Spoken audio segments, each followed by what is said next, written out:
Assalamualaikum warahmatullahi wabarakatuh. Jira jirtu ilmaan Oromoo qaqqaalee fi gaggaarii hundi keessanuu bakka jiraatan isiniin jecha barnoonni kiyya har'aa irra hedduun keessan Google Play Store akkamitti akka barannu nu barsiisinaa jettanii yeroo hedduu irra deebina gaafachaa turtanii karaa iimeelii wal qabsiisee karaa hedduudhaan isinii ibseen ture. Iimeelii walumaa galatti akka barattanii garuu Google Play Store akka qofaatti akkamitti akka banachuu dandeessan karaa garaagaraatiin dhuunfaa fi karaa TikTok fi YouTube illee nagaafachaa jirtanii haga dandee ta'ee akka singarsiisaa nafaana turaa isiniin jedha. Asuma warroonni gara chaanaala kiyyaa dhuftan anaa dhufuu isiniin jedha.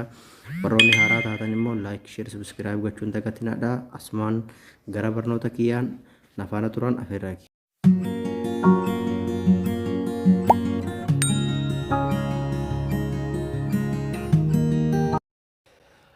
Amma kunoo pilaastoriin akkuma argitan kanani keessa seenaa fakkeenyaaf ani amma karuma fedhe waan godhu karuma yoon dilet godhellee buusellee iimeeluma ani bilbila kiyya qabu saniin kallattumaan naa banamaa jechaadha.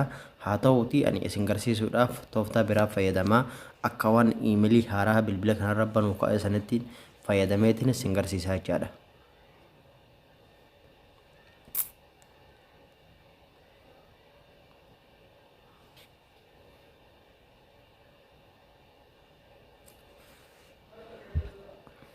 Amma iimeeliin keessan yookaan pilaastoriin keessan yeroo haaraa bantanii karaa kanatti isinii dhufaa jecha.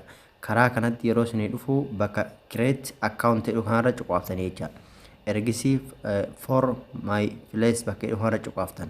Asirratti immoo Tom Mangi my business jedhu kana osoo hin taane ka olii kanarra cuqaaftanii akkaawuntii dhuunfaa banachuudhaaf jechaadha. Amma asirratti maqaa keessan barreessitanii jechaadha. First name fi last name karaa gadii kana barreessitanii jechaadha.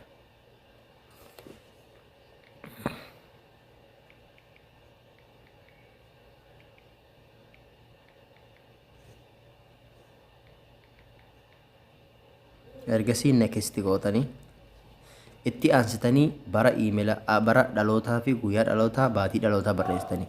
Amma fakkeenyaaf asirratti wanni beekuu qabdan iimeelii fi paaswoordii bilbila keessan keessaa qabda inni ta'uu qabaa jecha dirqama kuni haaraa asirratti banuun hin ta'u gonkumaa asirratti beeku akkamitti akka haaraa banattas sin barsiiseen jira kanuma qabda san asirra galchitanii jechaadha. Ergan akkasi guutee amma asit dhufee dhiiraa fi dhalaa kiyya adda baasaa akkasi dhiira dheetiin next jedhaan jechaadha. Next jedhanii amma asitti iimeelii isin gaafata jecha iimeelii keessanitti galchitanii iimeelii keessan maquma qofatti galchitanii gmail.com ka jedhu inni mataa irratti qabaa jechaadha.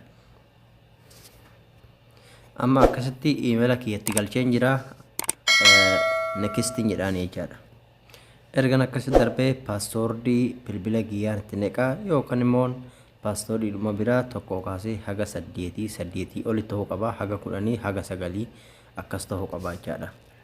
Ergan paaswoordii bilbila kiyyaatti naqee akkasitti naafidaa bakka kanatti yoo barbaadan lakkoofsa bilbilaa hin naqattanii lakkoofsa bilbilaa naqattanii garuu hedduu san tursiisuu waan maluufu karuma salphaadhaan bakkama skip bakka tanarra cuqaaftanii kallattumaan pilaastorii keessa isin galcha. Amma akkasitti iimeelatti banasanii kuni next jedhanii ammas kunoo ol buttanii bakka kanatti irra cuqaaftanii kallattumaan gara pilaastorii keessaa sin darbaa jechaadha. Amma pilaastoriin keenya karaa salphaan akkasitti banameera jechaadha. Amma waa xiqqishoo amma Google banamee kaa'inoo akkasumatti pilaastoriin keenya karaa salphaan nu banameera jechaadha. Akkasitti itti fayyadamaa isiniin jedha. Inshaallah rabbiin barnoota dhufuun haga walitti nu deebisutti nagaa naa turaa isiniin jedha. Like, share, subscribe gochuun dagatinaa. Akkasumas TikTokii kiyyas follow naa godhaa. Followrii 10,000 haa guutuu fi namoonni hedduun komiinarra dhiyeessaa jiranii ani followriin namaaf godhe 10,000 geehee jira kiyya 10,000 hin guunne namaaf deebisuu hin danda'u. Namoonni hedduun maaf hin deebisne ta'anii na komachaa jirtanii mee deebisuuf akkamitti akkan deebisuu dhabe rakkadhee isin garsiisa asumaanuu.